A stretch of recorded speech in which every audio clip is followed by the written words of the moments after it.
Na Alemanha de 1933, o Estado começou a decidir quem tinha o direito de existir dentro da lei.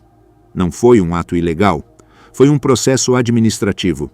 O regime nazista não aboliu tribunais nem suspendeu o sistema jurídico de forma visível.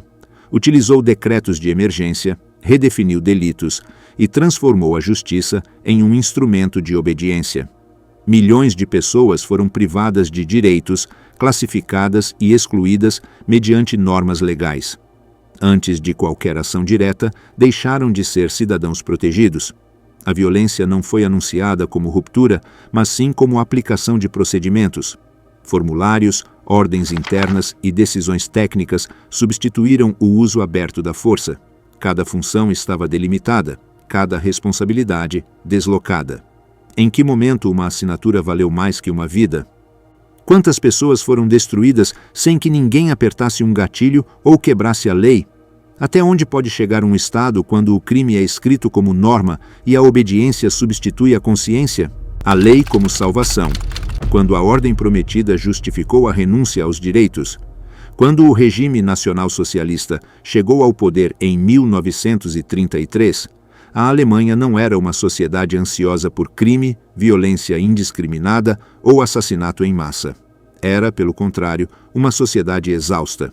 Exausta pela derrota na Primeira Guerra Mundial, pela inflação que havia evaporado fortunas inteiras em questão de semanas, pela humilhação internacional imposta em Versalhes, pela violência nas ruas constante entre milícias rivais e pela sensação persistente de que o Estado havia perdido definitivamente o controle sobre seu próprio território. Nesse contexto de crise profunda, a lei não era vista como um instrumento de opressão potencial, mas como uma promessa desesperada de salvação. A República de Weimar havia nascido juridicamente avançada, dotada com uma das constituições mais modernas e progressistas da Europa, mas politicamente frágil desde sua origem. O direito existia nos textos, nos códigos, nas sentenças judiciais, mas não conseguia impor ordem real nas ruas nem estabilidade nas instituições. Os governos caíam um após o outro em meio a crises econômicas recorrentes. O parlamento estava paralisado pela fragmentação partidária extrema e a violência política, assassinatos seletivos, levantamentos regionais, tentativas de golpe, confrontos armados, havia se normalizado até se tornar parte da paisagem cotidiana. Para amplos setores da população alemã, a lei havia deixado de ser sinônimo de proteção efetiva e se havia tornado sinônimo de impotência institucional. Este é o ponto de partida fundamental, o alicerce psicológico e social para compreender como o assassinato em massa pôde ser legalizado mais tarde sem provocar uma resistência generalizada. A lei não foi abolida violentamente pelo nazismo, foi reivindicada com desespero por uma sociedade aterrorizada. O nacionalsocialismo entendeu esta pulsão coletiva com notável clareza estratégica. Não se apresentou perante o eleitorado alemão como um movimento revolucionário que viria a destruir a ordem jurídica existente, mas como um que finalmente a restauraria de maneira efetiva. O discurso insistia machaconamente que a Alemanha não precisava de menos lei, mas sim de uma lei mais forte, mais clara, mais decisiva, mais severa. O caos social, repetia-se constantemente, não era consequência do excesso de autoridade estatal, mas precisamente de sua ausência ou fraqueza. A liberdade individual, apresentada estrategicamente como sinônimo de desordem coletiva, foi sistematicamente reinterpretada como uma ameaça direta contra a sobrevivência nacional. Quando Adolf Hitler foi nomeado chanceler do Reich no 30 de janeiro de 1933, o ato foi plenamente legal, de acordo com todos os procedimentos constitucionais vigentes.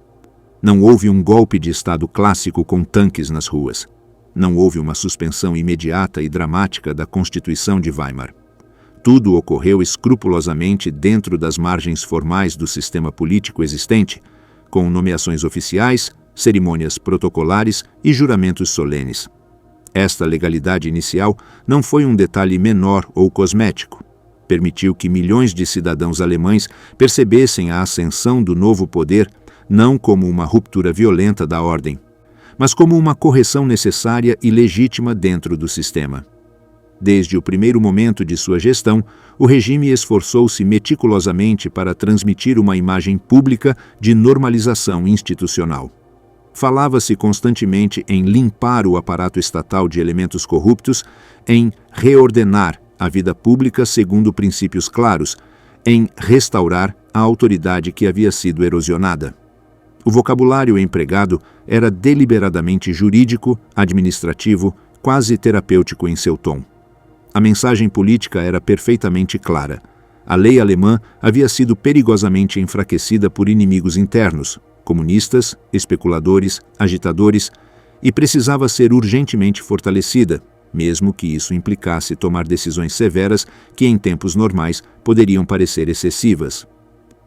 A ideia de que certos direitos individuais podiam e deviam ser sacrificados temporariamente para salvar o conjunto da nação não era completamente nova no pensamento político europeu, mas na Alemanha, de 1933, adquiriu uma intensidade e uma urgência particulares. A lembrança ainda fresca da guerra civil latente entre milícias armadas, da fome durante o bloqueio aliado, dos confrontos violentos nas ruas de Berlim e outras grandes cidades, fazia com que a promessa de ordem e estabilidade tivesse um apelo político enorme, até mesmo para setores moderados. Neste clima psicológico de ansiedade coletiva, a legalidade deixou de ser avaliada criticamente por seu conteúdo moral ou por sua compatibilidade com direitos fundamentais, e começou a ser valorizada exclusivamente por sua eficácia prática imediata. O ponto de inflexão decisivo chegou com o incêndio do edifício do Reichstag na noite do 27 de fevereiro de 1933. Um acontecimento dramático que o regime apresentou imediatamente à opinião pública como prova irrefutável de uma conspiração comunista interna contra a própria existência do Estado alemão. Mas, além de qualquer discussão sobre a autoria real do incêndio, o certo é que foi utilizado com extraordinária eficácia como um catalisador político. A resposta governamental não foi um linchamento descontrolado de suspeitos, nem uma repressão caótica, mas sim um ato perfeitamente jurídico. Um decreto presidencial de emergência que suspendia formalmente direitos fundamentais garantidos pela Constituição, tudo isso apresentado em nome da segurança nacional e da defesa da ordem pública. Este momento histórico é absolutamente crucial porque revela o padrão que se repetirá uma e outra vez durante os anos seguintes. Cada passo concreto em direção à violência institucionalizada é cuidadosamente revestido de legalidade defensiva. Não se fala publicamente de punição arbitrária, mas de proteção necessária. Não se fala de repressão política, mas de prevenção de ameaças reais. A lei é apresentada sistematicamente como um escudo protetor da comunidade, nunca como uma arma ofensiva contra indivíduos. Para muitos cidadãos alemães comuns, essas medidas de emergência não pareciam extremas nem desproporcionais, mas razoáveis e até inevitáveis.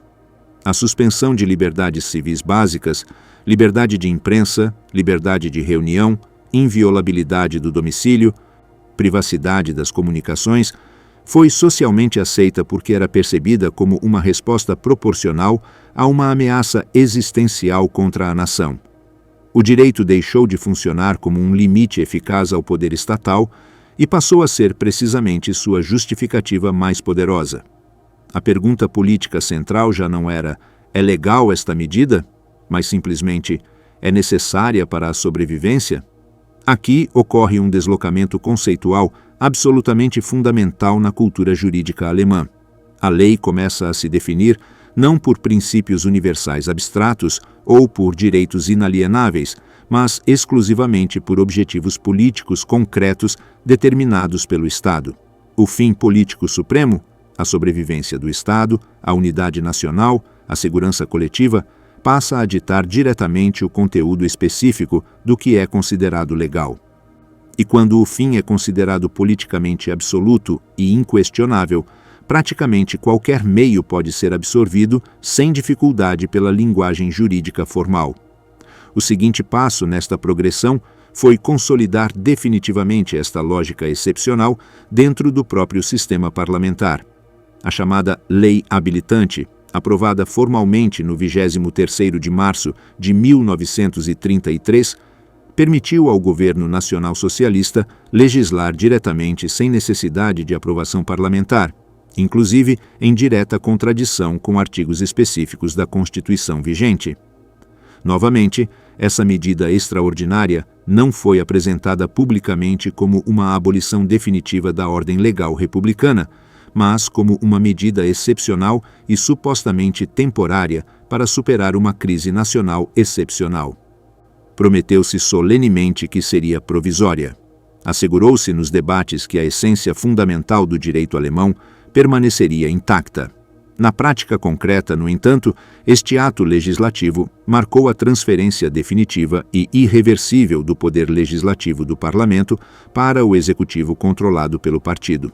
Mas mesmo isso foi realizado com toda a aparência formal de consentimento democrático, por meio de votações registradas, procedimentos parlamentares e formalidades constitucionais escrupulosamente respeitadas. A legalidade havia se tornado definitivamente um puro ritual político. Os mecanismos institucionais continuavam existindo visivelmente, mas sua função real havia mudado completamente. Já não limitavam efetivamente o poder executivo, simplesmente o legitimavam perante a população. É importante sublinhar que grande parte da elite jurídica alemã, juízes, promotores, professores de direito, advogados proeminentes, aceitou esse processo de transformação sem oferecer resistência significativa, não necessariamente porque todos fossem fanáticos ideológicos convencidos do nacionalsocialismo, mas porque muitos compartilhavam uma premissa intelectual perigosa, que o direito deveria servir primeiro ao Estado e à nação, antes de princípios morais abstratos. Em um contexto generalizado de crise percebida, numerosos juristas conservadores consideraram sinceramente que certa flexibilidade interpretativa na aplicação do direito era preferível ao colapso total das instituições. A obediência profissional ao novo regime foi racionalizada com sucesso como responsabilidade patriótica. A noção tradicional de Estado de Direito começou a ser profundamente reinterpretada no discurso jurídico oficial. Já não significava um Estado efetivamente limitado por normas superiores independentes, mas, simplesmente, um Estado forte que impunha suas próprias normas com eficácia.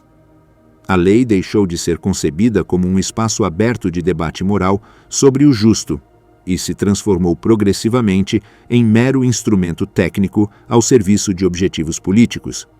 O moralmente justo foi sistematicamente deslocado pelo politicamente funcional. Esta mudança profunda na cultura jurídica teve consequências devastadoras na psicologia coletiva da sociedade alemã. Quando o Estado age consistentemente dentro de algum marco legal formal, embora esse marco seja cada vez mais estreito e arbitrário, a violência institucional torna-se muito menos visível, muito menos escandalosa para os observadores. Não parece crime, parece simples procedimento administrativo. Não gera culpa moral, gera obediência burocrática. A legalidade formal atua como uma poderosa anestesia moral coletiva. Neste ponto histórico, ainda não se fala abertamente de extermínio físico nem de assassinato sistemático de populações inteiras. Mas o terreno conceitual, legal e psicológico já está completamente preparado. A sociedade alemã aceitou coletivamente que o direito pode legitimamente ser suspenso, redefinido arbitrariamente, ajustado sem limites às necessidades cambiantes do poder político. Aceitou implicitamente que nem todos os direitos são verdadeiramente inalienáveis. Aceitou que a segurança coletiva abstrata pode justificar moralmente a exclusão concreta de indivíduos e grupos. A lei, que em teoria deveria proteger o indivíduo vulnerável frente ao poder do Estado, foi completamente resignificada como uma ferramenta para proteger o Estado frente ao indivíduo potencialmente perigoso. Esta inversão conceitual radical é o fundamento jurídico e moral sobre o qual será sistematicamente construído todo o resto. Nada do que virá a seguir nos anos seguintes nem os tribunais especiais sem garantias processuais, nem as categorias raciais legalmente definidas, nem finalmente a legalização administrativa do assassinato em massa, seria remotamente possível sem este primeiro ato coletivo de fé política, a crença generalizada de que a lei, mesmo profundamente deformada, é sempre preferível ao caos e à anarquia. E é precisamente aí que reside a tragédia histórica fundamental. Quando a lei é socialmente aceita como salvação absoluta e inquestionável, deixa completamente de ser objeto de crítica moral, e quando deixa de ser questionada, pode tornar-se paradoxalmente no instrumento mais eficaz para justificar racionalmente o absolutamente impensável. A exceção permanente, quando o provisório se tornou forma de governo. O mecanismo mais decisivo para transformar o assassinato em uma possibilidade legal não foi, a princípio, a ideologia racial explícita nem a violência de rua descontrolada, mas algo muito mais silencioso, mais técnico e, paradoxalmente, mais eficaz: a normalização progressiva da exceção jurídica. Na Alemanha nacional-socialista, o poder não se impôs destruindo o direito de um golpe dramático, mas esticando-o gradualmente, dobrando-o, reinterpretando-o, até que deixou completamente de oferecer resistência real. O que começou formalmente como uma resposta temporária e limitada a uma crise concreta se transformou, em questão de meses, em um sistema completo de governo baseado fundamentalmente na suspensão constante de limites constitucionais. Na tradição jurídica alemã do século XIX e princípios do XX, o conceito de estado de exceção não era de forma alguma um elemento marginal ou improvisado. A Constituição de Weimar incluía expressamente disposições detalhadas que permitiam ao Poder Executivo suspender temporariamente direitos fundamentais em situações qualificadas como emergência nacional. Essas cláusulas excepcionais foram pensadas originalmente como ferramentas de último recurso, projetadas precisamente para preservar a ordem constitucional democrática diante de ameaças extremas e imprevistas. No entanto, essas disposições continham uma ambiguidade estrutural profundamente perigosa. Não definiam com precisão clara nem a duração máxima permitida, nem o alcance concreto do que constituía uma emergência legítima. O regime nacional-socialista explorou sistematicamente essa ambiguidade constitucional até suas últimas consequências políticas e jurídicas. Desde o ano 1933 em diante, e sem qualquer interrupção, a Alemanha viveu formalmente em um estado de emergência legal que nunca foi oficialmente levantado, nem mesmo temporariamente. Não houve um momento posterior em que o governo declarasse publicamente o retorno à normalidade constitucional, porque a normalidade mesma havia sido completamente redefinida como crise permanente. O inimigo político, interno, invisível, onipresente, proteico, justificava constantemente a continuidade indefinida de medidas excepcionais.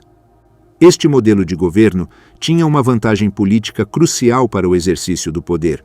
Permitia governar discricionariamente sem assumir a imensa carga política de abolir formalmente a lei ou declarar abertamente uma ditadura. Os direitos constitucionais não eram eliminados de maneira explícita e escandalosa, simplesmente eram suspensos temporariamente. As garantias processuais não desapareciam do ordenamento jurídico, ficavam meramente em pausa indefinida. A linguagem utilizada importava enormemente. Falar publicamente sobre suspensão temporária sugeria fortemente provisionalidade e reversibilidade, mesmo quando na prática concreta se tratava de uma eliminação permanente e irreversível. Neste contexto político transformado, o decreto governamental se tornou rapidamente a ferramenta central e cotidiana do exercício do poder. Ao contrário da lei parlamentar tradicional, o decreto administrativo não requer deliberação pública prolongada nem construção laboriosa de consensos políticos. É rápido, técnico, administrativo, aparentemente neutro. É apresentado à opinião pública como uma resposta direta e eficaz a uma necessidade concreta e imediata. Nas mãos do regime nacional-socialista, o decreto permitiu uma transformação profunda e radical do Estado, sem o desgaste político visível da legislação parlamentar aberta. A acumulação progressiva de decretos produziu um efeito cumulativo absolutamente devastador para o Estado de Direito. Cada decreto individual, considerado de maneira isolada, poderia parecer razoável, proporcionado ou mesmo tecnicamente necessário, mas considerados em conjunto, na sua interação mútua e seu efeito cumulativo, esses decretos criaram um ambiente jurídico completamente novo, no qual a arbitrariedade estava plenamente institucionalizada. A exceção já não era uma ruptura dramática da ordem jurídica normal, mas simplesmente sua forma cotidiana de funcionamento. Um elemento absolutamente chave deste processo de transformação foi a eliminação progressiva, mas sistemática, do controle judicial efetivo sobre as medidas de emergência adotadas pelo Executivo. Os tribunais ordinários foram gradualmente privados da capacidade legal de revisar criticamente decisões políticas tomadas em nome da segurança do Estado ou do povo alemão. A lógica política era perfeitamente clara e se expressava abertamente. Permitir que os juízes questionassem decisões do Executivo em tempos de crise nacional apresentava-se como um risco absolutamente inaceitável para a sobrevivência. A tradicional independência judicial foi sistematicamente redefinida como um obstáculo perigoso. Assim, a administração estatal adquiriu progressivamente um poder quase absoluto sobre a vida concreta dos cidadãos. Prisões preventivas, sem acusações formais, detenções de duração indefinida, sem revisão judicial, buscas domiciliares sem ordem judicial prévia e confiscos arbitrários de propriedades tornaram-se práticas completamente habituais e rotineiras. Tudo isso era realizado escrupulosamente sob a cobertura formal de decretos legais, devidamente assinados, selados oficialmente e arquivados em processos. O procedimento burocrático importava muito mais do que a justiça material do ato concreto. A figura jurídica do arresto protetor ou detenção preventiva é um exemplo absolutamente paradigmático dessa lógica perversa. Apresentada publicamente como uma medida humanitária destinada a proteger a comunidade nacional e até mesmo, paradoxalmente, o próprio detido vulnerável, este mecanismo permitiu na prática encarcerar indefinidamente pessoas sem acusação formal concreta, sem julgamento contraditório e sem limite temporal estabelecido. A paradoxa inerente era absolutamente evidente para qualquer observador minimamente crítico. Encarcerava-se formalmente para proteger. Mas essa paradoxa brutal se dissolvia completamente na linguagem fria e neutra do administrativo. O Estado reservou unilateralmente o direito absoluto de decidir quem representava uma ameaça potencial para a comunidade e o fez não necessariamente com base em atos concretos verificáveis, mas principalmente com base em avaliações políticas subjetivas, considerações sociais vagas ou classificações raciais arbitrárias. O critério aplicado já não era jurídico no sentido clássico liberal. Era fundamentalmente preventivo e político. E em um sistema jurídico genuinamente preventivo, a simples suspeita é suficiente. A exceção permanente também transformou radicalmente a relação cotidiana entre o cidadão individual e a autoridade estatal.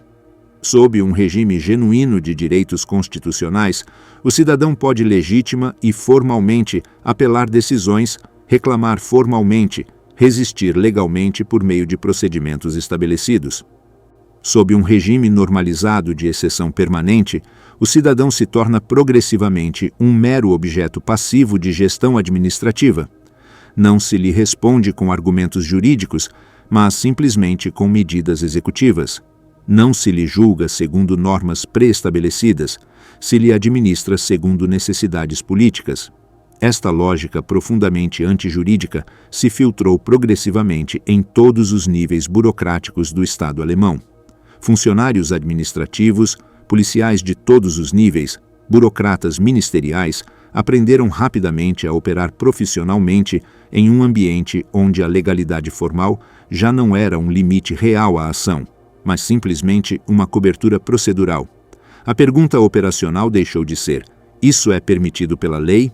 E passou a ser simplesmente: Isso é autorizado de cima? E a autorização provinha cada vez mais exclusivamente de cima na hierarquia, cada vez menos de normas gerais pré-existentes. O caráter supostamente provisório dessas medidas excepcionais desempenhou um papel psicológico absolutamente decisivo na sua aceitação social. Muitos cidadãos alemães aceitaram inicialmente a erosão visível de direitos constitucionais com a esperança sincera de que seria estritamente temporário. Outros, mesmo entre os críticos moderados do regime, resignaram-se pensando que a excepcionalidade legal não poderia durar indefinidamente sem colapsar. Essa espera paciente revelou-se uma armadilha histórica mortal. O tempo consolidou inexoravelmente o que se supunha transitório. A exceção permanente também serviu estrategicamente para despolitizar completamente a violência estatal. Ao se apresentar constantemente como uma resposta técnica e neutra a uma ameaça objetiva, a repressão política deixou de ser percebida como um debate moral legítimo e se tornou simplesmente uma questão administrativa rotineira. A violência institucional tornou-se silenciosa, rotineira, burocraticamente invisível. Não era anunciada publicamente com fanfarras, simplesmente era executada de forma eficiente. Neste ponto histórico, o Estado alemão já não precisava justificar politicamente cada ato repressivo concreto perante a sociedade ou a opinião pública.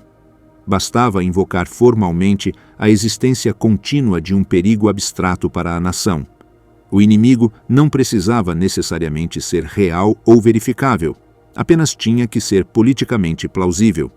E em um regime que controlava completamente a informação pública e os meios de comunicação, a plausibilidade era extraordinariamente fácil de fabricar por meio de propaganda.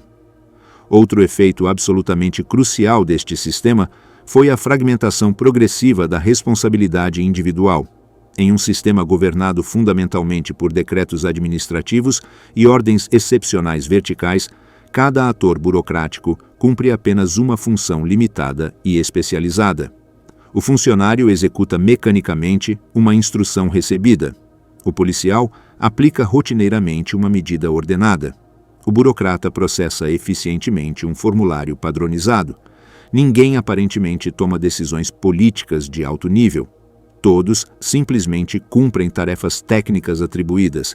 A exceção permanente dissolve completamente a culpa individual.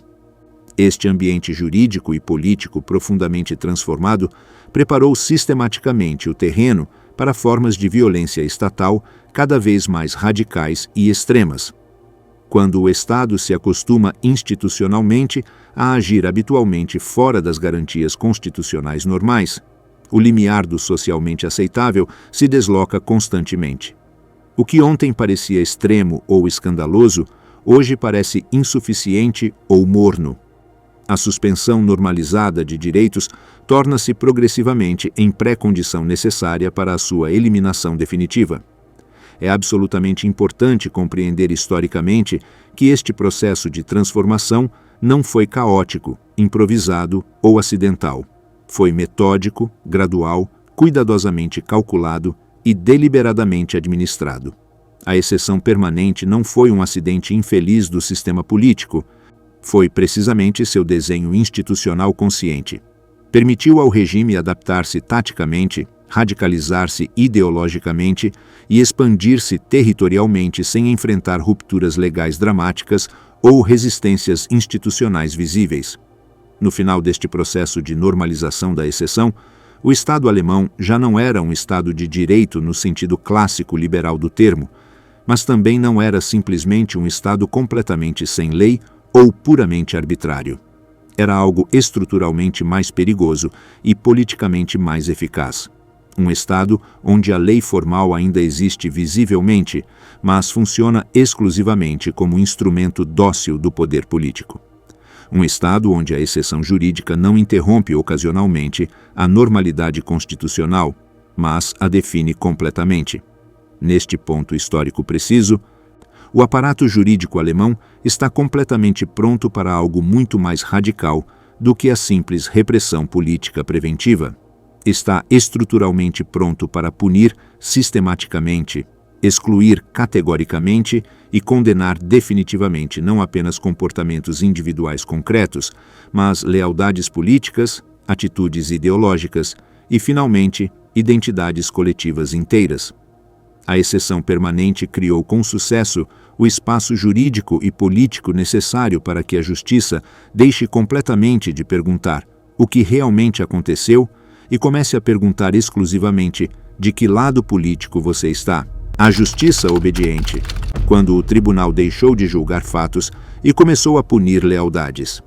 A transformação profunda do sistema judicial foi um dos processos historicamente mais decisivos e, paradoxalmente, ao mesmo tempo menos visíveis para os contemporâneos, na legalização progressiva do assassinato em massa na Alemanha nacional-socialista.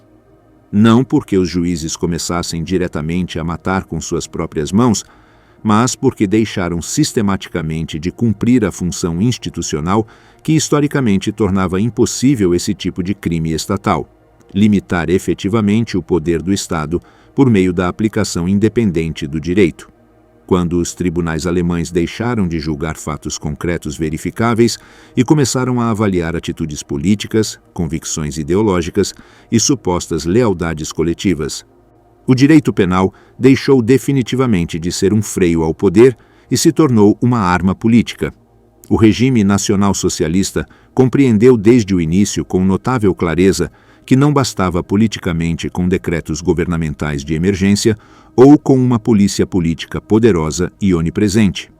Enquanto existisse um sistema judicial capaz de interpretar a lei de maneira genuinamente independente do poder executivo, sempre haveria um risco potencial de resistência institucional interna, de fissuras legais inesperadas, de decisões judiciais politicamente incômodas. A justiça deveria ser transformada profundamente de dentro de suas próprias estruturas, não simplesmente abolida espetacularmente de fora. Esta transformação radical não começou necessariamente com purgas massivas imediatas de magistrados ou com depurações dramáticas do corpo judicial, mas com algo mais sutil e mais duradouro: uma redefinição completa do papel social do juiz. Insistiu-se publicamente e nos círculos profissionais que o magistrado não deveria ser um técnico neutro do direito, mas um servidor consciente do povo, plenamente alinhado com os interesses políticos superiores do Estado Nacional Socialista. A tradicional imparcialidade judicial foi sistematicamente reinterpretada como frieza antipatriótica, a independência profissional como suspeita política. Promoveu-se ativamente a ideia de que um juiz verdadeiramente comprometido com a nação deveria compreender profundamente os objetivos políticos do regime e agir judicialmente em consequência. O direito penal, em particular, foi submetido a uma reconfiguração absolutamente profunda de seus princípios fundamentais. Tradicionalmente, o princípio central do direito penal liberal era perfeitamente claro: apenas atos concretos, especificamente tipificados previamente pela lei, eram punidos, provados rigorosamente por meio de um processo justo com garantias. Sob o novo paradigma nacional-socialista, esse princípio clássico começou a se erodir sistematicamente.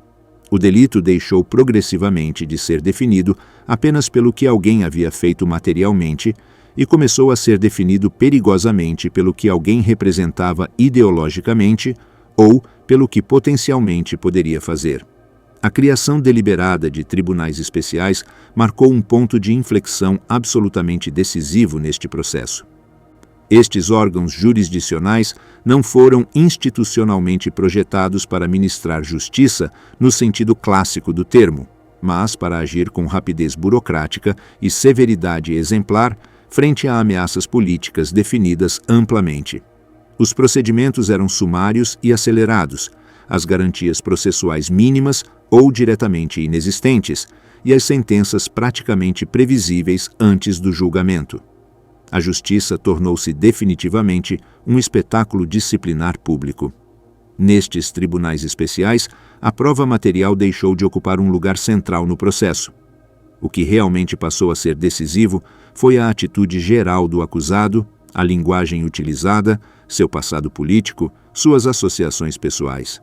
Uma piada privada registrada por um informante, uma crítica doméstica ouvida por um vizinho. Uma expressão pública de dúvida sobre a vitória poderiam ser interpretadas judicialmente como sinais inequívocos de deslealdade política. O julgamento já não buscava honestamente estabelecer a verdade material dos fatos, mas simplesmente confirmar uma narrativa política anterior, a existência onipresente de inimigos internos. O conceito jurídico de traição foi deliberadamente ampliado até perder praticamente contornos precisos. Não se limitava mais a colaborar com potências estrangeiras inimigas ou a participar em conspirações armadas contra o Estado. Podia incluir derrotismo expresso verbalmente, falta de entusiasmo visível, questionamento privado de ordens superiores ou até mesmo silêncio interpretado subjetivamente como desaprovação política. Essa elasticidade conceitual permitiu que praticamente qualquer conduta pudesse ser criminalizada judicialmente se o contexto político imediato o exigisse. A justiça deixou de ser reativa perante crimes cometidos e tornou-se fundamentalmente preventiva perante riscos futuros. Não se punia apenas o que ocorreu e foi provado, mas, principalmente, o que poderia potencialmente ocorrer. O acusado era tratado judicialmente como um risco futuro abstrato, não como um responsável concreto por atos passados. Esta lógica, profundamente incompatível com todos os princípios do direito penal clássico liberal, foi aceita profissionalmente como necessária em tempos de luta existencial da nação. Os juízes que se adaptaram rapidamente a esta nova lógica judicial não necessariamente o fizeram todos por convicção ideológica fanática desde o início. Muitos agiram principalmente por oportunismo profissional calculado, por medo do isolamento institucional ou por uma interpretação profundamente distorcida do dever patriótico. O regime soube recompensar eficazmente a obediência judicial com promoções rápidas, prestígio profissional e estabilidade institucional, enquanto punia sistematicamente a dissidência profissional com marginalização, demissão ou algo pior. A pressão sobre os magistrados nem sempre foi explícita ou ameaçadora. Bastava observar atentamente que tipo de sentenças eram celebradas publicamente na imprensa controlada e quais geravam imediatamente suspeita política. A mensagem institucional era perfeitamente clara. A severidade judicial era virtude profissional, a indulgência legal, traição política. Neste clima profissional, a autocensura judicial tornou-se completamente habitual. Os magistrados aprenderam rapidamente a antecipar o que se esperava politicamente deles. Um elemento absolutamente crucial foi a eliminação progressiva de instâncias de apelação efetivas. As sentenças dos tribunais especiais eram, na imensa maioria dos casos, definitivas e irrecorríveis. Isso não apenas acelerava a punição exemplar, mas eliminava completamente qualquer possibilidade de correção interna do sistema. O erro judicial deixou de ser um problema institucional, a dúvida profissional, uma ameaça política. A figura do fiscal também mudou radicalmente de natureza e função. De ser um ator processual que devia buscar a verdade material e garantir a legalidade formal do processo, passou a ser um acusador militante ideologicamente comprometido. Sua função já não era equilibrar o processo contraditório, mas sim assegurar condenações exemplares públicas. A linguagem das acusações tornou-se cada vez mais ideológica, carregada de termos morais absolutos e categorias políticas. Neste contexto profundamente transformado, o julgamento penal tornou-se uma ferramenta pedagógica do regime. Cada condenação pública enviava uma mensagem política clara à sociedade. Não se puniam unicamente ações materiais concretas, mas pensamentos políticos e atitudes ideológicas. Não se julgava unicamente o acusado individual, mas o tipo de pessoa que representava simbolicamente. A justiça deixou de ser um espaço de resolução de conflitos e se transformou em um mecanismo de intimidação coletiva. É absolutamente importante sublinhar que essa transformação radical não implicou o abandono total da forma jurídica tradicional. Os julgamentos continuavam a ter salas solenes, juízes com toga, atas processuais, sentenças escritas formalmente. Precisamente aí residia sua extraordinária eficácia política. A violência estatal, revestida cuidadosamente de legalidade formal, resulta muito mais aceitável socialmente, muito mais difícil de questionar moralmente. A condenação parece inevitável e legal, não arbitrária nem política. A justiça obediente também contribuiu decisivamente para criar uma cultura generalizada de delação. Se as palavras podiam ser crimes e as atitudes provas suficientes, qualquer cidadão podia se tornar suspeito. O sistema judiciário legitimou essa lógica ao aceitar rotineiramente testemunhos baseados em rumores, interpretações subjetivas ou inimizades pessoais. A verdade objetiva perdeu peso frente à conveniência política. À medida que o sistema se radicalizava progressivamente, o castigo tornava-se cada vez mais severo. As penas de morte aumentaram de forma exponencial, não apenas por crimes violentos tradicionais, mas por infrações políticas ou simbólicas. A morte deixou de ser uma exceção extrema e passou a ser uma ferramenta habitual de disciplina estatal. Neste ponto histórico, a justiça já não era simplesmente um instrumento passivo do poder político, era um de seus motores ativos. Os tribunais não apenas executavam mecanicamente decisões políticas anteriores, ajudavam a formulá-las, a legitimá-las publicamente, a expandir constantemente seu alcance. A fronteira entre direito e política se dissolveu quase por completo. Este processo teve uma consequência absolutamente fundamental para o que viria depois na radicalização do regime. Quando o assassinato em massa começou a ser organizado em grande escala, já não parecia uma ruptura dramática da ordem legal. A justiça havia ensinado anteriormente à sociedade alemã que a vida podia ser retirada legitimamente se o Estado considerasse necessário. Havia acostumado o público à ideia de que algumas pessoas não mereciam proteção legal. Assim, quando o regime passou de punir lealdades políticas a eliminar identidades inteiras, o terreno jurídico já estava completamente preparado. A justiça havia deixado de perguntar o que fez esta pessoa e havia aprendido a perguntar exclusivamente o que é esta pessoa para o Estado. Essa mudança, silenciosa mas absolutamente profunda, foi um dos passos mais decisivos em direção à legalização do assassinato em massa. O inimigo jurídico, quando a lei deixou de proteger indivíduos e começou a definir identidades. Uma vez que a exceção se tornou permanente e a justiça aprendeu a obedecer sem questionar, o seguinte passo na transformação radical do direito alemão não foi imediato nem explosivo.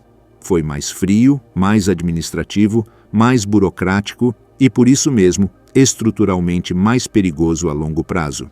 A lei deixou definitivamente de se ocupar do que as pessoas faziam concretamente e começou a se ocupar exclusivamente do que as pessoas eram por natureza, por origem ou por pertencimento.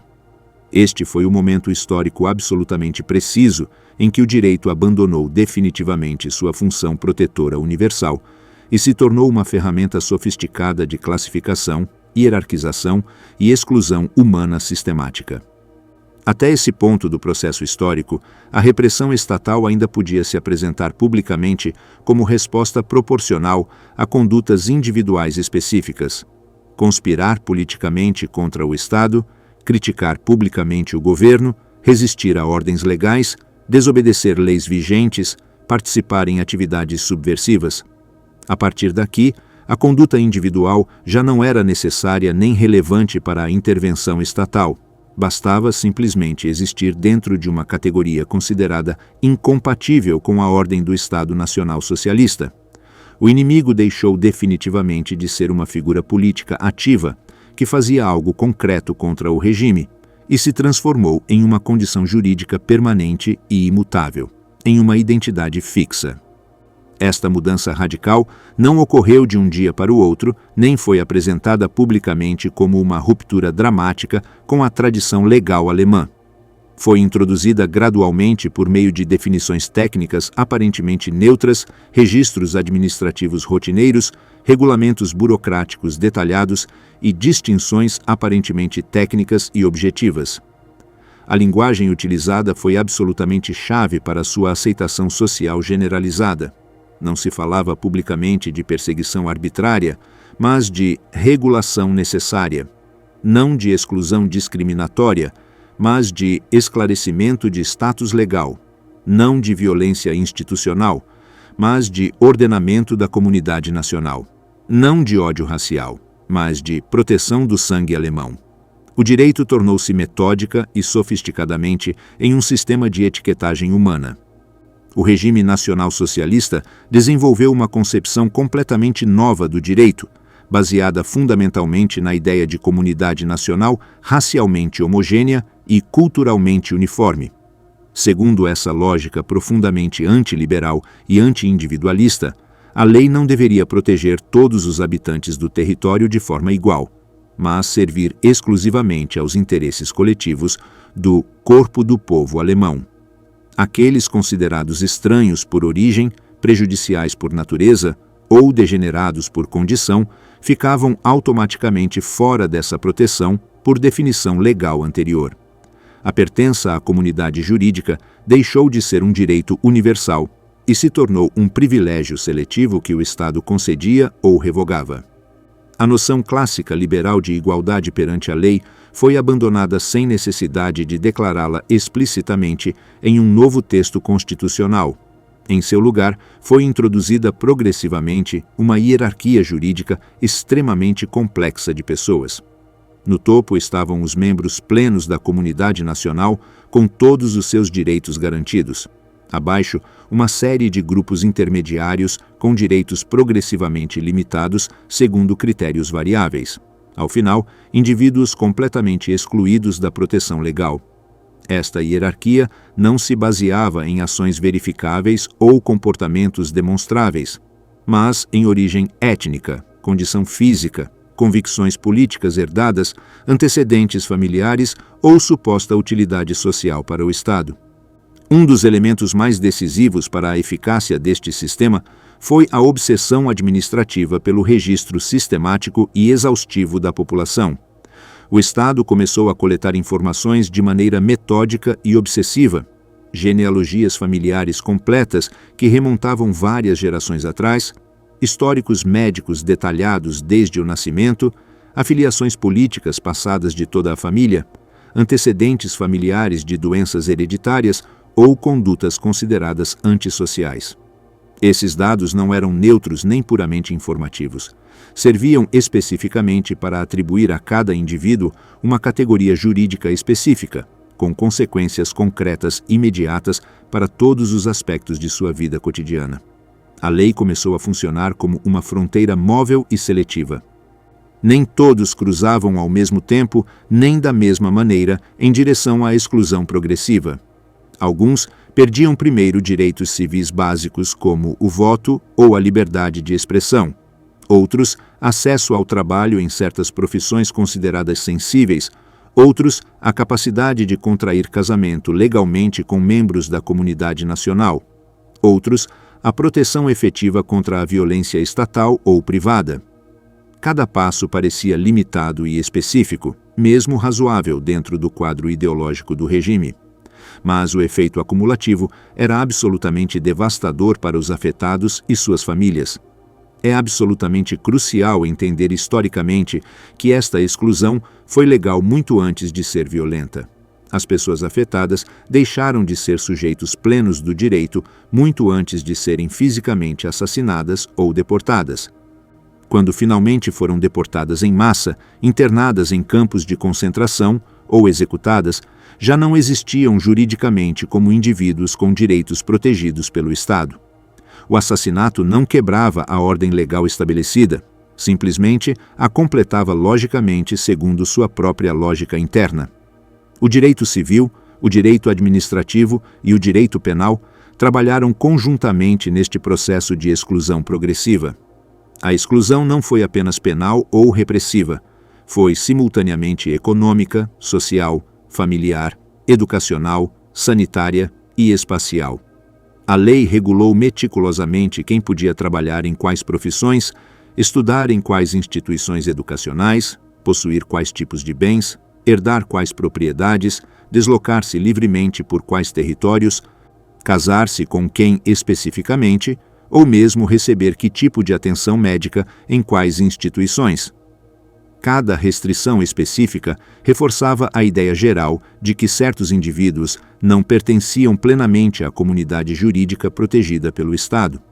O casamento, por exemplo, deixou de ser uma questão estritamente privada para se tornar uma questão de Estado de máxima importância estratégica. A reprodução foi regulamentada meticulosamente de acordo com critérios ideológicos e raciais explícitos e detalhados. A lei interveio na intimidade mais profunda com uma precisão absolutamente inquietante, definindo com detalhe minucioso quais uniões eram aceitáveis para o futuro biológico da nação e quais constituíam uma ameaça para a pureza do povo. A biologia foi completamente absorvida pelo direito estatal. Os certificados de aptidão matrimonial tornaram-se documentos obrigatórios que requeriam investigações genealógicas exaustivas. Os casais deviam demonstrar sua pureza racial mediante documentação que se remontava a gerações atrás. Paralelamente, construiu-se uma narrativa legal sofisticada que apresentava essa exclusão como proteção necessária e legítima do corpo social. Dizia-se constantemente que se protegia a comunidade de influências culturais nocivas, que se protegia a pureza racial biológica, a saúde coletiva do povo, a fortaleza do corpo social frente a ameaças internas. A vítima era apresentada sistematicamente como perigo objetivo e cientificamente demonstrável. Sua eliminação jurídica como profilaxia absolutamente necessária para a sobrevivência nacional. A exclusão era apresentada como higiene social, como medicina preventiva aplicada ao corpo político. O próprio conceito de pessoa começou a se fragmentar juridicamente de maneira radical. Já não era uma categoria universal e inalienável, garantida pelo simples fato de ser humano, mas uma condição revogável pelo Estado segundo critérios mutáveis. O Estado se arrogou o direito absoluto de decidir quem merecia ser considerado sujeito jurídico pleno com direitos e quem podia ser reduzido a mero objeto administrativo sem proteção. Este foi um dos giros mais radicais do sistema. A humanidade deixou de ser um dado natural incontestável e passou a ser uma concessão estatal revogável a qualquer momento. A burocracia desempenhou um papel absolutamente central neste processo de desumanização legal. Formulários padronizados, certificados oficiais, selos administrativos e relatórios pessoais exaustivos tornaram-se instrumentos cotidianos de exclusão. O funcionário que marcava uma caixa em um formulário ou selava um documento não via sangue nem sofrimento humano. Via unicamente categorias administrativas neutras e objetivas. A violência foi completamente mediada pelo papel e pelos procedimentos, o que a tornou muito mais fácil de executar psicologicamente e muito mais difícil de perceber socialmente como crime moral. Neste ponto histórico, a justiça não precisava mais intervir ativamente em cada caso individual. A lei já havia feito o trabalho de classificação por meio de critérios objetivos aparentes. O indivíduo excluído não necessitava de condenação judicial específica nem de processo contraditório. Seu status legal determinado administrativamente era suficiente. A detenção, o internamento em campos ou a deportação tornavam-se consequências automáticas de uma classificação administrativa prévia realizada por funcionários. Este sistema tinha uma lógica interna implacável e autossuficiente que se retroalimentava constantemente. Se a lei define um grupo como alheio à comunidade jurídica protegida, então qualquer dano que lhe for causado deixa automaticamente de ser uma violação do direito vigente. Não há vítima legal onde não há sujeito de direito reconhecido. O assassinato, chegado o momento histórico, não aparece como crime punível, mas sim como gestão administrativa final de um problema previamente definido. A sociedade foi acostumando-se gradualmente a esta lógica excluente por meio de passos sucessivos.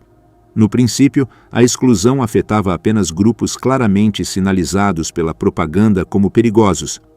Depois, expandia-se progressivamente para outros grupos menos evidentes. O silêncio dos não afetados funcionava como um consentimento tácito do sistema. A lei, ao operar de maneira fragmentada e progressiva, evitou uma reação maciça de resistência. Cada grupo esperava privadamente não ser o seguinte na lista. O registro obrigatório de características pessoais criou uma rede de controle sem precedentes históricos em sociedades modernas. Cada indivíduo devia demonstrar documentalmente sua pertença à comunidade protegida por meio de certificados genealógicos. O ônus da prova foi completamente invertido. Já não se presumia a igualdade legal, mas era necessário demonstrar ativamente o direito de ser tratado como igual por meio de documentação oficial. As profissões foram progressivamente fechadas a certos grupos definidos racialmente. Primeiro a função pública e a magistratura, depois a medicina e a docência, em seguida a advocacia e o jornalismo, mais tarde o comércio e a banca. Cada fechamento era justificado publicamente com argumentos aparentemente diferentes, mas todos compartilhavam a mesma lógica fundamental: a exclusão por identidade, não por conduta demonstrável ou competência profissional. Um médico excelente podia ser expulso não por má prática, mas por sua origem. Um advogado brilhante perdia sua licença não por incompetência, mas por sua genealogia. A educação foi utilizada sistematicamente para reforçar essas categorias desde a infância. As crianças aprenderam nas escolas que a humanidade se dividia naturalmente em categorias de valor desigual. O direito era ensinado como instrumento de preservação nacional, não como garantia individual universal.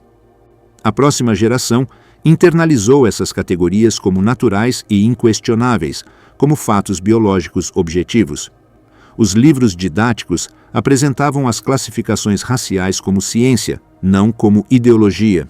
A exclusão econômica foi particularmente eficaz para debilitar os grupos excluídos.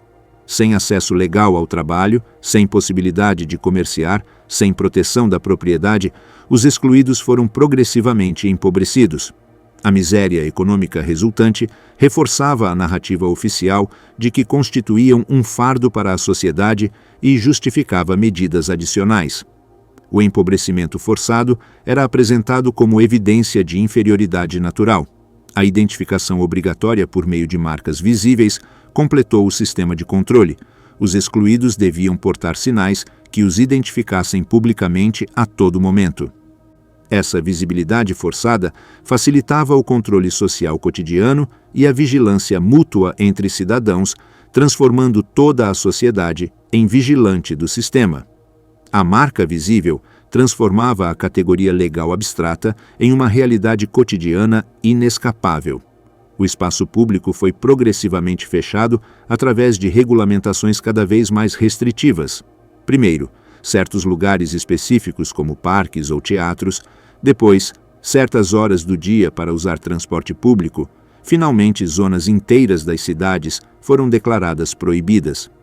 Os excluídos foram relegados a espaços cada vez mais reduzidos, cada vez mais controlados, cada vez mais separados do resto da sociedade. A geografia urbana refletiu materialmente a geografia legal da exclusão.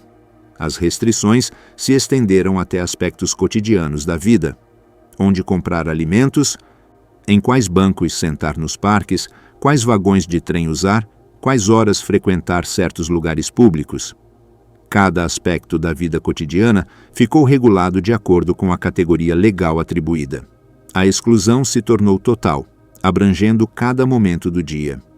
Este capítulo marca o momento histórico em que o direito deixa de ser uma linguagem comum que une a sociedade e se torna uma linguagem de separação que a fragmenta. Já não une a sociedade sob normas compartilhadas universais. A divide radicalmente em categorias com destinos distintos. A legalidade já não promete justiça igual, mas sim pertencimento condicional e revogável. Quando a lei chega a este ponto de desenvolvimento, o passo em direção ao assassinato sistemático já não requer uma revolução jurídica adicional, apenas requer um procedimento administrativo adicional. O inimigo já foi previamente definido legalmente, registrado administrativamente, marcado visivelmente e excluído socialmente. Resta apenas decidir o que fazer finalmente com ele. Esse último passo não será apresentado publicamente como violência, mas como um trâmite administrativo necessário. A culpa dissolvida. quando o assassinato se tornou um trâmite e a responsabilidade se evaporou.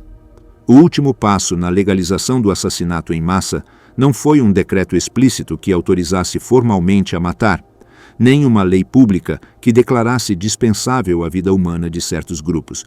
Foi algo mais eficaz, mais sutil e, por isso mesmo, mais difícil de detectar e resistir. A transformação completa do crime em um procedimento administrativo rotineiro. Quando matar se tornou um trâmite burocrático, quando a morte se converteu em uma caixa mais em um formulário padronizado, a culpa individual deixou de ter um lugar claro onde se estabelecer. Neste ponto histórico, o sistema já estava absolutamente completo em todos os seus componentes estruturais. A lei havia sido completamente esvaziada de sua função protetora universal. A exceção jurídica havia se tornado norma permanente de governo. A justiça havia aprendido a obedecer cegamente ao poder político e as vítimas haviam sido previamente expulsas da comunidade jurídica mediante classificações raciais meticulosas. O assassinato em massa não apareceu como uma ruptura dramática da ordem estabelecida, mas sim como consequência lógica de um processo legal prévio meticulosamente construído durante anos. Não foi apresentado publicamente como violência criminal, mas como solução administrativa necessária a um problema previamente definido pelo Estado. Um dos elementos mais decisivos neste processo final foi a fragmentação extrema da responsabilidade individual. Nenhum indivíduo concreto parecia tomar a decisão final de matar outro ser humano. As ordens eram formuladas deliberadamente de maneira abstrata e eufemística, transmitidas através de longas cadeias hierárquicas burocráticas e executadas finalmente por pessoas cuja tarefa específica era apenas uma pequena parte do conjunto total do processo. Cada ator podia afirmar sinceramente, com uma convicção que muitas vezes era genuína, que não havia feito mais do que cumprir estritamente sua função atribuída dentro do sistema estabelecido. As decisões mais radicais e letais raramente adotavam a forma de leis públicas debatidas abertamente em fóruns oficiais. Elas eram comunicadas por meio de diretrizes internas confidenciais, instruções verbais não registradas oficialmente, memorandos administrativos deliberadamente ambíguos ou autorizações implícitas que nunca eram colocadas por escrito. Essa opacidade deliberada não era um defeito acidental do sistema, mas uma de suas fortalezas mais importantes, permitindo agir com total liberdade sem deixar rastros jurídicos claros que pudessem ser utilizados posteriormente como evidência incriminatória e oferecendo aos executores materiais uma álibi perfeita. Não havia uma ordem explícita e clara que pudessem indicar como origem única de suas ações. A linguagem foi cuidadosamente e sistematicamente desumanizada e tecnificada. Nunca se falava de pessoas assassinadas, mas sim de transferências para o leste, evacuações, tratamentos especiais, soluções finais, ações, medidas de segurança. Cada termo técnico afastava um pouco mais a ação administrativa de sua realidade física absolutamente brutal. O assassinato em massa tornou-se um processo abstrato, gerido com palavras burocráticas neutras que não evocavam sangue, corpos mutilados, nem sofrimento humano concreto. A burocracia desempenhou aqui seu papel mais letal e eficaz. Formulários padronizados, listas meticulosamente elaboradas, horários de transporte ferroviário precisos, inventários de bens confiscados e relatórios estatísticos detalhados criaram uma ilusão poderosa de normalidade administrativa. O crime não era vivido psicologicamente como um ato violento excepcional, mas sim como uma cadeia rotineira de tarefas administrativas perfeitamente normais. O funcionário que organizava meticulosamente um comboio de deportação não via necessariamente o destino final das pessoas. O guarda que vigiava uma fila de deportados não havia decidido pessoalmente sua origem nem seu destino. O médico que certificava oficialmente uma morte não havia causado diretamente a situação que a produziu. O sistema estava deliberadamente projetado para que nenhum indivíduo visse ou compreendesse o processo completo em sua totalidade. Esta estrutura fragmentada permitiu que pessoas muito distintas, com antecedentes diversos, participassem ativamente, sem se perceberem como assassinas. Alguns se consideravam simplesmente técnicos eficientes cumprindo funções, outros administradores competentes otimizando processos, outros simples engrenagens substituíveis de uma maquinaria que os superava completamente. A distância psicológica entre a ação individual concreta e o resultado final coletivo foi cuidadosamente cultivada pelo sistema. Quanto maior era a distância percebida, menor era a culpa experimentada pessoalmente. A obediência tornou-se uma virtude institucional suprema acima de qualquer outra consideração. Desobedecer ordens superiores, questionar procedimentos estabelecidos ou mostrar compaixão humana era apresentado não apenas como fraqueza pessoal, mas como traição direta ao Estado. Em um Estado que havia redefinido completamente a lealdade como valor supremo, acima de qualquer consideração moral tradicional, a consciência individual foi relegada a um segundo plano completamente irrelevante. Cumprir ordens era sinônimo absoluto de retidão, questionar, de covardia ou traição. O argumento da legalidade formal desempenhou um papel absolutamente central nesta dissolução coletiva da culpa. Muitos participantes estavam sinceramente convencidos de que, se uma ação era oficialmente autorizada pelo Estado por meio de procedimentos formais, não podia ser fundamentalmente criminosa de nenhum ponto de vista. O direito, que historicamente havia servido para distinguir claramente o lícito do ilícito, foi utilizado sistematicamente para neutralizar o julgamento moral individual. A pergunta já não era: é moralmente certo fazer isso? Mas simplesmente: é formalmente permitido pela autoridade competente? Neste contexto profundamente pervertido, até mesmo o assassinato em massa poderia ser interpretado psicologicamente como um dever patriótico. Se o Estado definia oficialmente certos indivíduos como perigosos para a nação, inúteis para a comunidade ou estranhos ao povo alemão, eliminá-los poderia ser apresentado como um ato responsável de serviço ao interesse coletivo superior. A violência organizada foi completamente integrada na ética do serviço público. Um aspecto absolutamente crucial foi a ausência deliberada de mecanismos efetivos de revisão ou controle interno. Não existiam canais institucionais efetivos para denunciar abusos, revisar criticamente decisões, interromper procedimentos uma vez iniciados ou questionar a legalidade das ordens recebidas. O sistema estava projetado institucionalmente para avançar sem pausa, não para refletir sobre suas próprias ações. A velocidade era uma aliada estratégica do crime. Quanto mais rápidas eram executadas as ordens, menos espaço psicológico havia para a dúvida moral ou a reflexão crítica.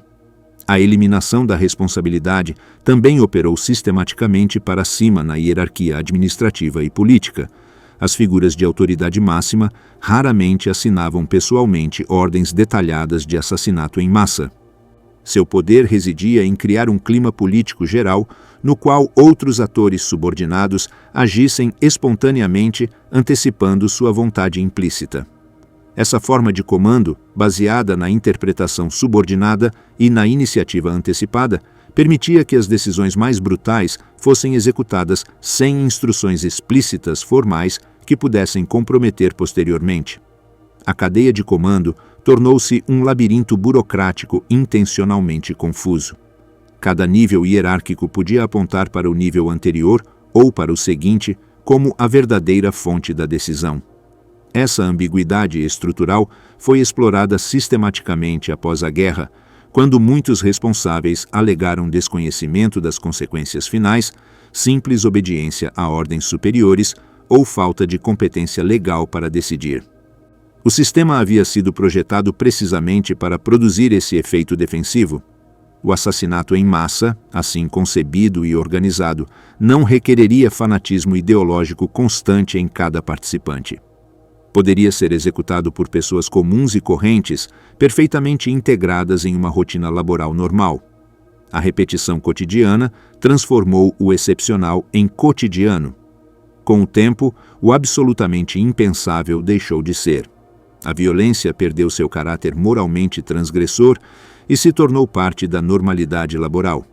É absolutamente importante sublinhar que este processo não eliminou completamente a consciência moral em todos os participantes. Muitos sabiam, em algum nível de consciência, que o que ocorria era profundamente criminal. Mas o sistema oferecia mecanismos suficientes de justificação psicológica para silenciar efetivamente essa consciência: a legalidade formal, a obediência devida, a fragmentação de tarefas, a linguagem técnica eufemística, a pressão social do grupo, o medo das consequências de discordar. O resultado final foi um crime maciço sem um rosto individual claro.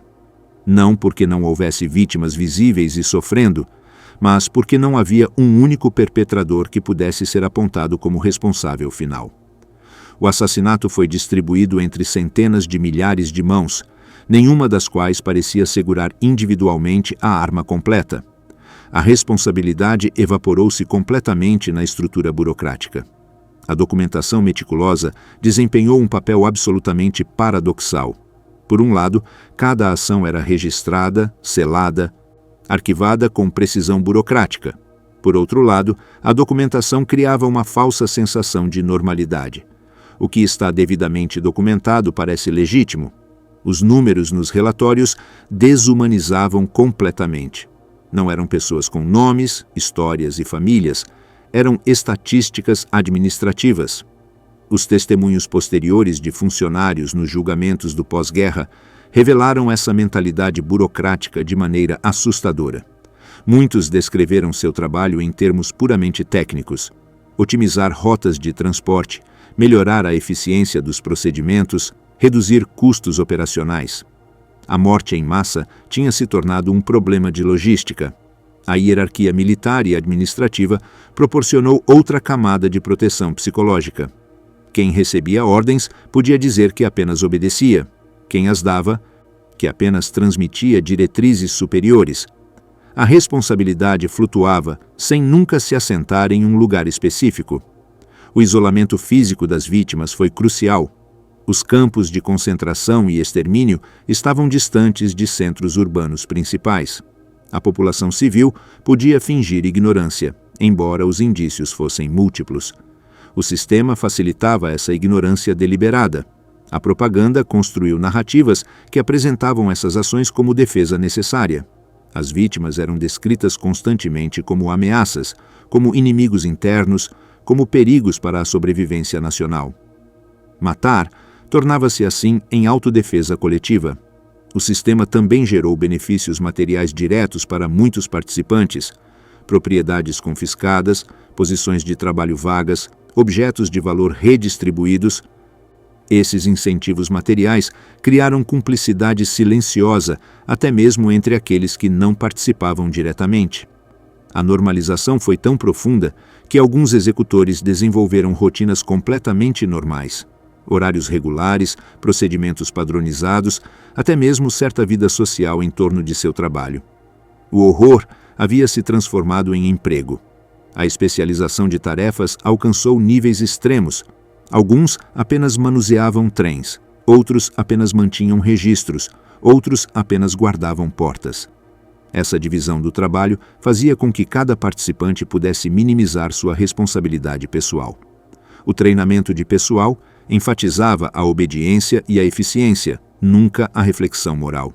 Os novos recrutas aprendiam que questionar era fraqueza, que a dureza era virtude profissional. Alguns participantes desenvolveram mecanismos de distanciamento psicológico: álcool, cinismo, desumanização das vítimas. Esses mecanismos permitiam continuar funcionando sem colapsar psicologicamente. A pressão do grupo era imensa. Quem mostrava dúvidas era isolado, ridicularizado ou castigado. A conformidade era sobrevivência. Quando o regime finalmente colapsou e começaram as tentativas de atribuir culpas nos julgamentos do pós-guerra, esta arquitetura mostrou toda a sua eficácia defensiva. Muitos puderam alegar legitimamente que agiram de acordo com a lei vigente na sua época, que cumpriram ordens que não podiam desobedecer sem risco pessoal grave, que não tinham alternativas reais.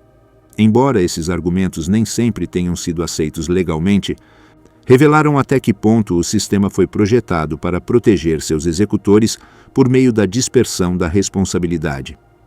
A legalização do assassinato em massa não consistiu apenas em permitir matar, mas em criar meticulosamente um ambiente completo onde matar não parecia um crime, onde a violência era percebida como um trabalho necessário, onde a morte era registrada como um simples dado estatístico, onde a responsabilidade se diluía completamente em procedimentos burocráticos intermináveis. Este foi o ponto final do processo iniciado anos antes com promessas de ordem e segurança. A lei, que havia sido invocada como salvação frente ao caos, acabou se tornando o instrumento que possibilitou um dos sistemas de assassinato mais extensos, organizados e burocratizados da história humana. Não porque a lei desaparecesse completamente, mas porque foi esvaziada de seu conteúdo moral e convertida em pura técnica administrativa. Nesse sistema perfeitamente projetado, o crime não precisou se esconder na clandestinidade. Bastou se administrar eficientemente. O mais aterrador do assassinato em massa legalizado na Alemanha nazista não foi que ocorresse através da ruptura da ordem, mas sim que foi meticulosamente construído a partir da própria ordem. Não foi o caos que matou milhões, mas sim a organização. Não foi a loucura coletiva, mas sim a racionalidade burocrática. Não foi a ausência de lei, mas sim sua perversão sistemática. O caminho para o extermínio não começou com câmaras de gás nem campos de concentração. Começou com a crença de que a lei podia ser suspensa temporariamente para salvar a nação. Começou com a aceitação de que alguns direitos eram negociáveis se a segurança o exigisse. Começou quando a sociedade aceitou que certas pessoas podiam ser definidas como estranhas à comunidade jurídica. Cada passo parecia razoável dentro de seu próprio contexto. Cada medida se apresentava como resposta proporcionada a uma ameaça real. Cada exclusão se justificava com linguagem técnica e legal. Ninguém votou pelo genocídio, mas milhões votaram pela ordem, pela segurança, pela proteção frente ao inimigo interno. O que este processo histórico revela é algo profundamente inquietante. O assassinato em massa não requer monstros. Requer funcionários competentes, juízes obedientes, cidadãos silenciosos e uma lei suficientemente flexível para justificar o injustificável. Requer pessoas comuns fazendo seu trabalho eficientemente, sem questionar, sem refletir, sem assumir responsabilidade pelo conjunto. A verdadeira lição não é que certos povos sejam especialmente suscetíveis ao mal. A lição é que quando a lei deixa de proteger o indivíduo e passa a servir exclusivamente ao Estado, quando a exceção se normaliza, quando a justiça obedece cegamente, quando as pessoas são classificadas em vez de protegidas, o caminho para o crime em massa fica aberto. A pergunta que este capítulo da história nos deixa não é como aquilo pôde acontecer. A pergunta é: que mecanismos existem hoje para evitar que volte a acontecer? Porque o crime não anunciou sua chegada. Chegou vestido de legalidade, de ordem, de necessidade, e quando finalmente se revelou em toda a sua brutalidade, já era tarde demais para milhões de seres humanos que haviam sido apagados primeiro da lei e depois da vida. A lei que não protege a todos pode acabar assassinando alguns. Essa é a lição mais aterradora de como o assassinato em massa foi legalizado na Alemanha nazista.